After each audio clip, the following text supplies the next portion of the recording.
In Florida, garages are generally considered unconditioned spaces.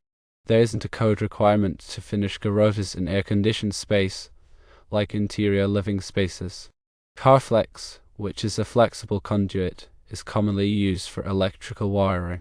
It's often used in long runs over doors to switches for several reasons.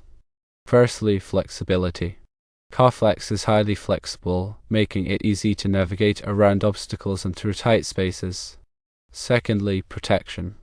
Carflex provides physical protection for the electrical wires inside, shielding them from damage caused by wear, tear, or accidental impact. Thirdly, aesthetic appeal. Carflex can be concealed within walls or ceilings, providing a clean and finished appearance. Fourthly, pre-cut lengths. Carflex comes in pre-cut lengths, which can save time and labor during installation.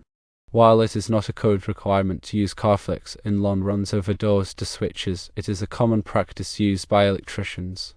The manufacturer's specifications for Carflex typically include guidelines for proper installation practices, including the maximum allowable length of runs.